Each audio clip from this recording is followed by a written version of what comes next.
Hatchett, Chief Executive Officer of CEPI, which stands for Coalition for Epidemic Preparedness and Innovations. And finally, we have Mr. Stéphane Bancel, Chief Executive Officer of Moderna, a US-based biotech company. So I'll start with trying to understand what we are dealing with right now. And for that, Jeremy and Richard, could you kindly tell us what we know now of the virus and what do we expect to happen next?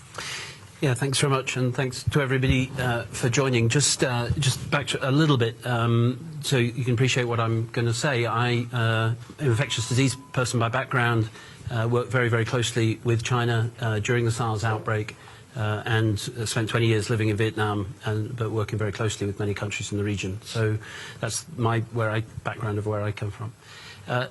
This infection, which has come about from the beginning of December, started, as you say, in an animal market in Wuhan, and probably was a virus that was infecting animals, most likely, I think, bats in that market, and it crossed the species barrier and it came into infecting humans who were working or visiting that market.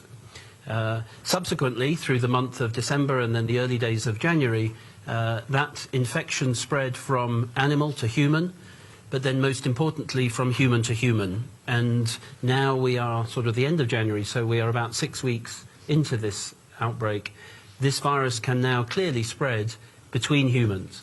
It's spread by the respiratory tract. That means that somebody with symptoms would have a cough, a sore throat, and would pass it to somebody else by coughing or sneezing in the same way that influenza is spread around people. It is not SARS. The virus is in a similar family to SARS, but this looks different to SARS. And the difference is probably it's easier to pass between human beings. SARS was quite difficult to pass between humans, and people were most infectious when they had symptoms, and therefore it was relatively easy to bring the epidemic under control. When an infection spreads between humans easily, it's actually very difficult to bring the epidemic under control. And so there's a very big difference between SARS and what we believe we know about this virus so far. The infection is now spreading, of course, across China, and many cities in China have reported cases. Indeed, Singapore reported a case, and other countries have. And I think we can expect that there will be many more cases in China, and that there will be many more cases in other parts of the world. I would stress also, in comparison with SARS, that the infectious rate will probably mean in the long term that it will cause fewer people will die. 10% of people died in SARS. I suspect the mortality rate with this infection will be lower than that as it spreads to a much wider population. So what we have is a broader infection with probably a less marked number of people, percentage of people dying. But that is, in some ways, from a public health perspective, is harder to deal with. We can't predict the future, and we're living in a period of great uncertainty at the moment because we don't have all the information we need. China recognized this, it shared the information very quickly. That was different to SARS, and therefore it alerted the world to this outbreak happening. That would not have happened maybe 10 or 20 years ago, and we should congratulate China in the way they've been open in sharing of the information. The future, the world has got to think about how we can prepare now by developing vaccines. Richard will talk about that, drugs that may counter this infection, but also what we can do at a public health and societal level to try and prevent the epidemic spreading further than it might otherwise do. Thank you, Jeremy. Richard, do you have any points to add? I think Jeremy has given a terrific summary of what we know. I think I would like to underscore what we don't currently know and what makes it very difficult, as Jeremy is saying, to prognosticate the future. We do not have a detailed understanding of infectiousness. We are inferring a lot from the numbers of cases, and I think Jeremy's inferences are strong, but we have to recognize that we don't know anything with certainty yet. We don't understand the transmission dynamics of the disease. We don't understand yet the severity of the disease. It is very difficult during a period when the number of cases is increasing exponentially to make inferences about the severity, to understand what the mortality rate actually is. We don't know the number of cases. We don't know the extent of spread. This is all critical information that will inform what is required to bring the outbreak under control, and I am sure that Chinese authorities are digging as quickly and deeply as they can to understand all of these factors. And so over the next several weeks and even months, we will have a greater understanding of all of these issues, and it will help us tailor and target our response appropriately. By point of comparison, in 2009, I was working in the White House helping orchestrate the pandemic response to H1N1. We knew by the end of April that the virus that was spreading, H1N1, was going to cause a global pandemic. We did not have an accurate estimate of severity until August. And that was with a virus that was reasonably well understood from the beginning and very intensively studied. So many of these answers may not become available in the time fashion that we would all like. And we're going to have to make decisions under ambiguity and uncertainty, and we're going to have to make decisions that have potentially very significant cost. We are seeing that currently in China with some of the decisions about travel restrictions. And we as an organization, CEPI, we were set up to fund vaccine development. Vaccine development is a very expensive undertaking, but if we don't take steps now, we won't have the vaccines in a timely fashion. Thank you, Richard. So, Jeremy, this is for you. So I'm Singaporean Chinese, and you may be aware that on Saturday is the first day of Chinese New Year, is 华人新年初一. So hundreds of millions of Chinese people around the world will be traveling to either go home or visit a loved ones. We know that they have already locked down the city of Wuhan and others as well. Are countries taking enough precautionary measures? What else must we be doing? Thank you. Yeah, no, I do know it's China. I was born in Singapore, so I am ingrained in that. In many ways, this outbreak, as so often happens, couldn't be happening at a worse time. I mean, Chinese New Year, I believe I'm right in saying about 450 million people will be travelling in China alone, and then many people in the region, and then globally.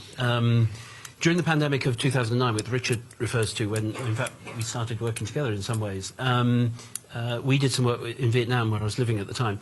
Travel restrictions are a very important sense that the authorities are doing something. It's a very important statement to communities that this is serious. The actual impact of travel restrictions, at least in my opinion, are not going to be the answer. Firstly, you can't stop everybody travelling. If you stop people travelling, they often find other ways to travel that may be not so obvious. And in the end, if I were infectious now with no symptoms, I could pass it on even though you may not know I was sick. So travel restrictions can buy you a bit of time, and that's very important to do. It might buy you a day, it might buy you a week, it might buy you 2 or 3 weeks. But in the end, you have to use that time to put in place the critical public health interventions that you need, because travel restrictions on their own will not stop this epidemic moving. Thank you. So on that note, I think, Richard, it's a good time to talk about CEPI, because it was launched 3 years ago right here in Davos in the shadow of the Ebola outbreak in West Africa. So what is CEPI's response to Wuhan virus, and what is on the research agenda? Sure. No, CEPI, the Coalition for Epidemic Preparedness Innovations, was established by global public health authorities. Jeremy played an important role with others in setting CEPI up, and was funded by a number of philanthropic organizations and sovereign countries for exactly this kind of event. It was set up to develop vaccines against diseases like Ebola that we know about, and to be prepared for the next unknown disease, the next epidemic, so that we could respond rapidly. So CEPI is focused exclusively on vaccines, and we have been working very aggressively over the last couple of weeks to assess the situation first, to try to make determinations about what steps are appropriate, and as the epidemiologic situation has unfolded, our sense of what we need to do has become more clear, and our sense that we need to move faster and move farther, perhaps, has also become more clear.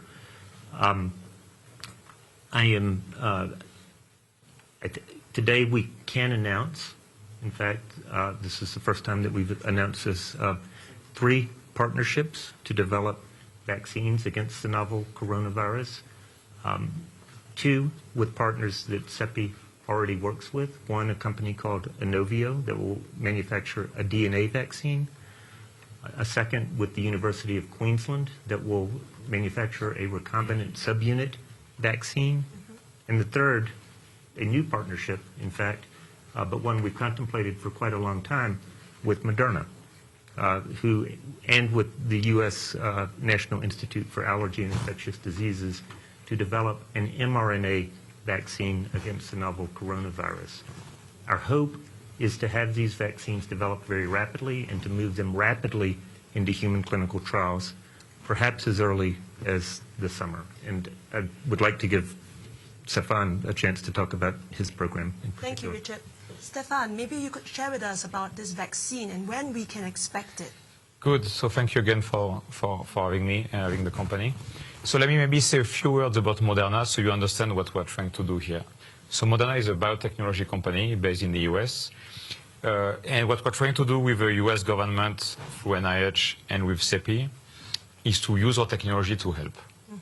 So Moderna, what we do is we make mRNA medicines, which is of course a new technology, where we inject basically instruction into humans, for humans to make their own medicine, using your own machinery of your cells to make your own protein as medicine.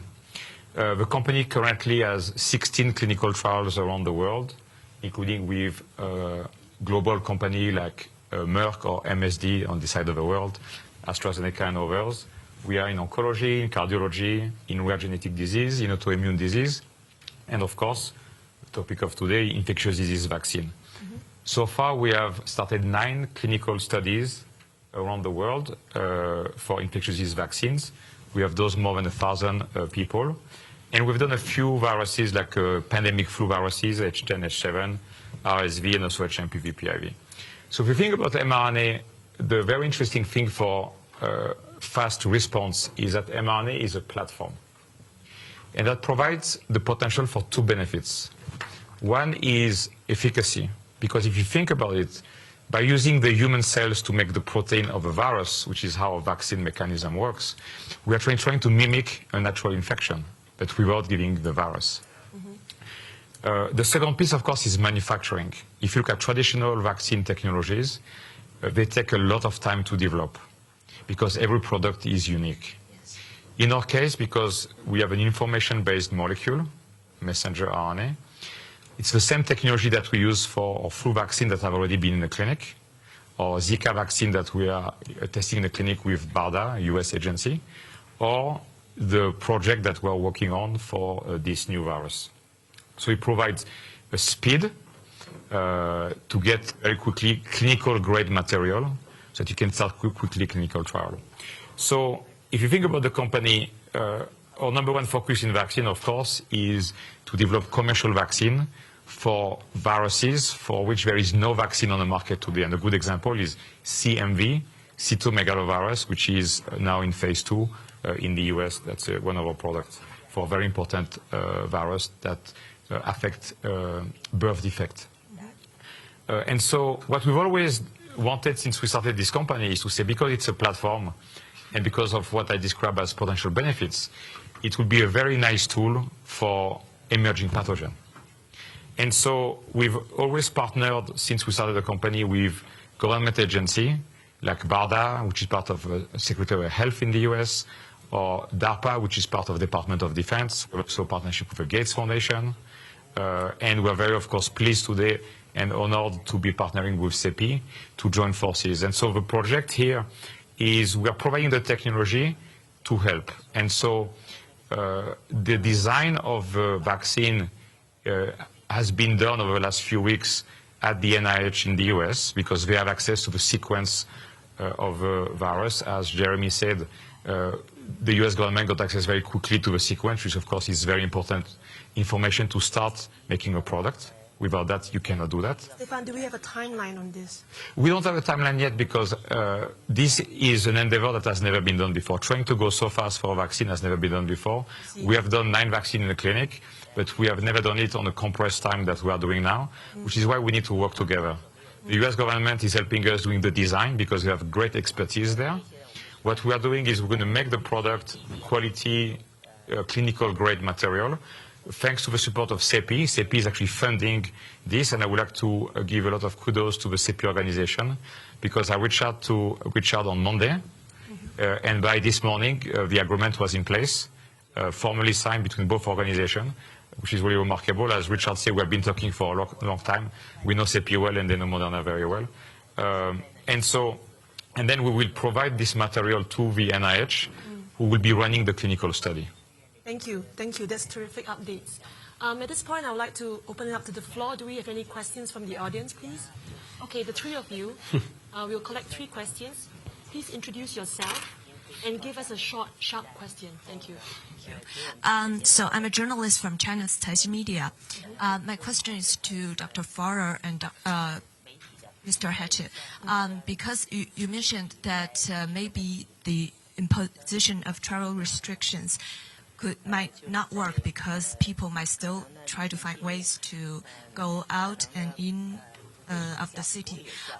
Is it because that Wuhan is so large, it has more than 10 million residents, that this measures effectiveness might decrease? And because such measures on such a city of such a large scale has never been imposed, but do you think there's any historical precedents that Wuhan can use and other cities who has been shut down can use to ensure that public panic won't escalate and we have enough resources and necessities to provide to the Wuhan people? Thank you. Thank you. And the next question from this gentleman. I'll collect a few.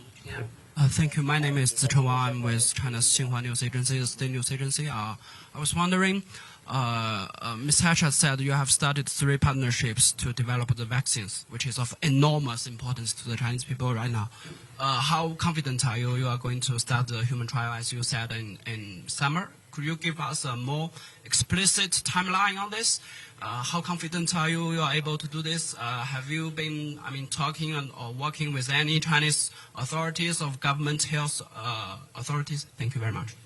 Maybe the third question, and then we'll answer. This is from Taixing as well. I'd like to know, is there any risk of the sugar transmission due to the block of the city? And any suggestions can you offer to the government in terms of making sure that the local treatment capacities and resources are sufficient? I'd like to put forward the question to Mr. Farrar and Mr. Hatchett as well. Thank you. I think we'll start with the travel restrictions and historical experience. Maybe. I think Jeremy is deferring to me. This is actually a topic that we looked at intensively. I just as part of my own background, I also helped the U.S. Develop its national pandemic preparedness plan in 2005 and 2006, and the stimulus for that was avian influenza, H5N1, a flu that had a very high mortality rate. And we faced a prospect at that time of facing a virus with a high mortality rate when we had no other control interventions. And so the only, in such circumstances, truly the only thing that you have are non-pharmaceutical interventions, including travel restrictions, but also including canceling mass gatherings and closing transit systems and closing schools. At that time, we devised we looked at how could you have those interventions implemented in a way that maximized their benefit and minimized the cost. And we developed an approach that we called community mitigation interventions. And CDC published guidance on this several years ago. There is a literature which I would certainly encourage Chinese authorities to evaluate and review, and certainly would be happy to talk with them about that, although that's not my current job. I do think one thing that's important to understand is that when you don't have treatments and you don't have vaccines, non-pharmaceutical interventions are literally the only thing that you have. And it's a combination of isolation, containment, infection prevention and control, and then these social distancing interventions. There is historical precedent for their use. we looked intensively, did an intense analysis of the use of non-pharmaceutical interventions in U.S. cities during 1918. And what we found was that cities that introduced multiple interventions early in an epidemic had much better outcomes. And the challenge, of course, is it's very difficult to sustain these interventions because they impose enormous costs. And they also can produce enormous anxiety among the affected populations. It is actually the reason why it's so important to move quickly to develop things like vaccines. Thank you, Richard. I think the question from Xinhua is, what are some of the efforts with China on this? How are you collaborating with China? Sure. So members of my staff do have, through their personal professional networks, many of them come out of a biotech or pharmaceutical background. We do have connections with Chinese companies and with public sector officials. Dr. George Gao, who's known to all of you who knows the Chinese environment, the current director of China CDC, in fact served on CEPI's scientific advisory committee. So we have reached out. We are in discussions, but those discussions are not as mature as the partnerships that I announced today. Okay, we can take a couple more questions. Very quickly on the timeline. So the timelines that I mentioned of potentially getting the vaccines into clinical trials in the summer, Dr. Fauci from NIAID also mentioned that timeline with respect to the Moderna program. Those certainly depend on the development programs going well.